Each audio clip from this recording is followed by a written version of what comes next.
Baby Twins Billionaire, Chapter 21. Kamu mencari siapa? Tegur Keisha saat melihat putranya itu masih berdiri. Keisha hampir saja meledakkan tawanya saat melihat manik putranya bergerak ke sana kemari. Hah? Tidak. Vero tidak mencari siapa-siapa. Vero hanya sedang melihat desain kafe ini. Terlihat sangat menarik. Sangkalnya, lalu terbatu kecil. Keisha dan Max membawa muka kemudian tersenyum. Manusia cuek seperti Vero tiba-tiba mengomentari desain kafe yang ia datangi. Sangat tidak estetik menurut Max. Kenapa kamu berdiri? Ayo duduk. Pinta Keisha, berharap putranya menyanggupinya. Agar bisa sekalian bertemu dengan si kembar. Wanita parubaya itu tampak sangat berharap. Tidak usah, Mam. Vero langsung kembali ke kantor. Masih banyak yang harus Vero kerjakan.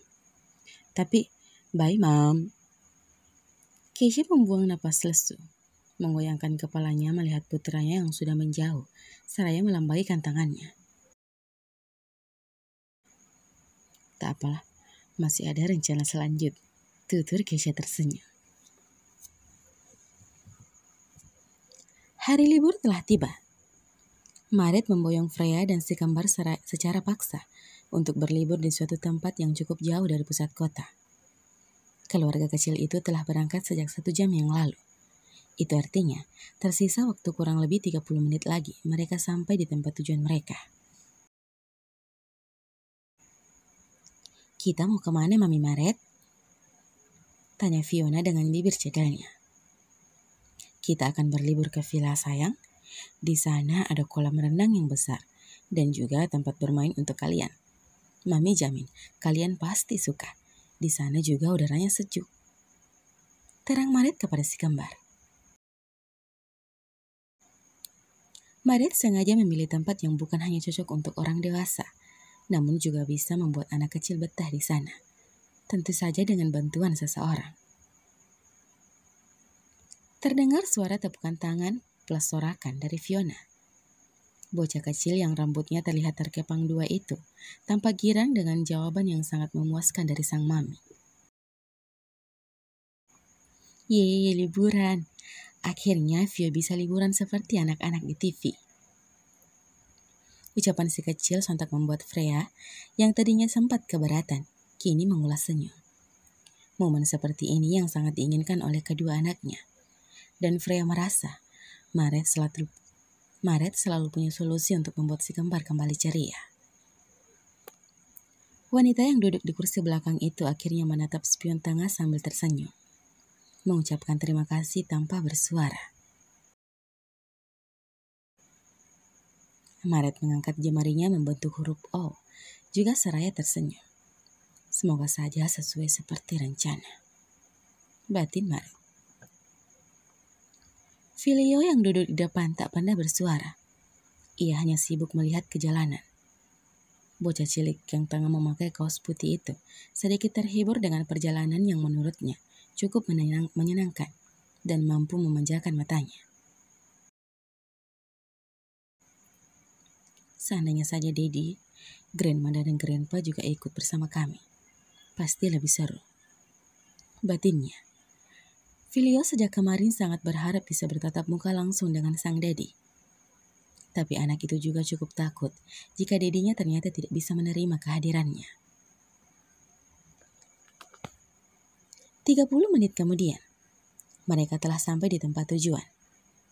Freya dengan susah payah berlari mengejar Fiona yang telah lebih dulu melangkahkan kaki mungilnya melihat pemandangan yang begitu memukau menurutnya. Tak henti-hentinya Fiona bersorak gembira.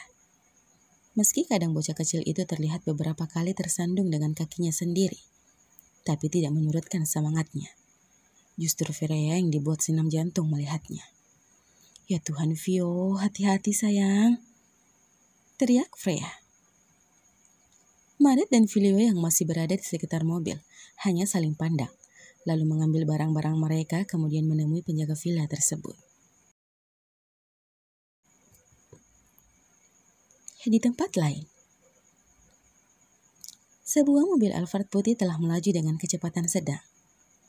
Para penghuni mobil tersebut menunjukkan ekspresi yang beragam. Keisha dan Johan tampak begitu senang. Sedangkan Vero hanya diam, menutup mata dan menutup kepalanya dengan bantal. Sedangkan Max hanya diam seraya menatap ke jalanan. Pikiran pria yang memiliki rambut hitam itu masih tertuju ke wanita pujaannya. Mereka hanya berempat. Tuvi sedang ada tugas yang tidak bisa ditinggalkannya. Itu sebabnya para gadis tersebut tidak dapat ikut serta berlibur ke tempat yang sudah dipilih oleh sang mami, ratu dalam keluarga itu. Keputusan wanita yang memiliki tahta tertinggi di keluarga Harrison merupakan sesuatu hal yang mutlak dan tidak dapat diganggu-gugat, sehingga mengharuskan kedua pria yang kini sedang tidak baik-baik saja ikut serta. Tak lama kemudian, mobil mewah putih itu telah sampai di halaman villa. Keisha dan lainnya turun. Keisha dan Jordan telah lebih dulu masuk ke kawasan villa tersebut, diikuti oleh Vero dan Max di belakangnya. Langkah Vero terhenti saat maniknya menangkap sesuatu yang cukup familiar baginya. Vero segera menundukkan badannya mengambil benda tersebut. Diangkatnya tinggi-tinggi benda tersebut. Sebuah kalung dan cincin. "Ini cincin milikku," ujarnya. Kedua pria itu saling pandang dengan ekspresi yang cukup terkejut. Di saat yang bersamaan, seorang wanita berjalan dari arah depan. "Maret?" Kaki keduanya tertahan. Shock, satu kata itu membuat Vero dan Max nyaris pingsan.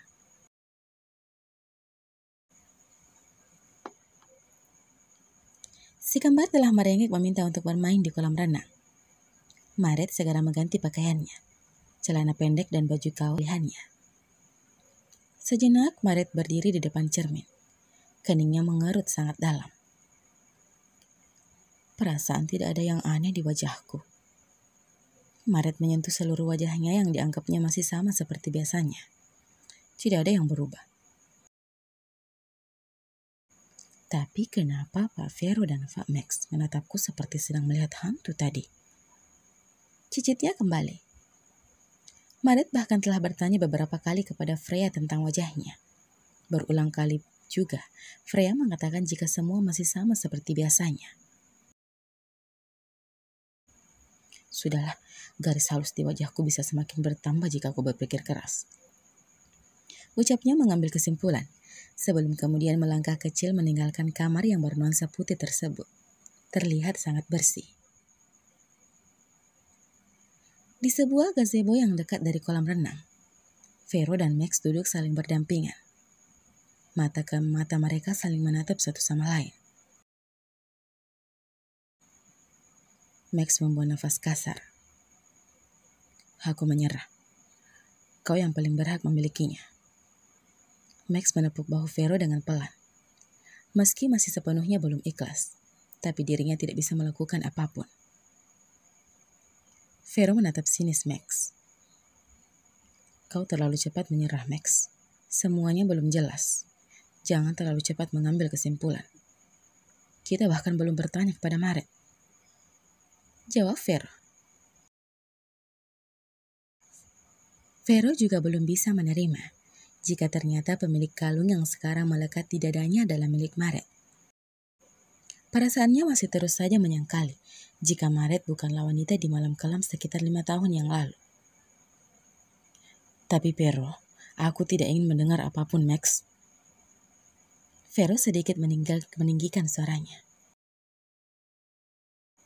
"Bagiku, jika kita tidak mendapatkan jawaban sendiri dari pemilik kalung ini dengan jelas, aku tidak akan mengambil kesimpulan. Jadi hentikan pikiranmu itu." Vero menatap tajam Max. "Ada apa dengan kalian?" tanya Jordan yang tidak sengaja mendengar perdebatan kedua putranya. "Vero, Max, apa ada masalah sayang?" Keisha berjalan mendekat, menunggu jawaban dari Vero dan Max. Vero yang baru saja ingin membuka suara berhenti saat suara lucu terdengar. "Nenek, kakek."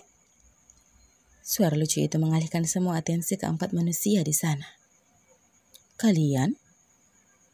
Bersambung. Sampai jumpa di episode selanjutnya ya. Terima kasih.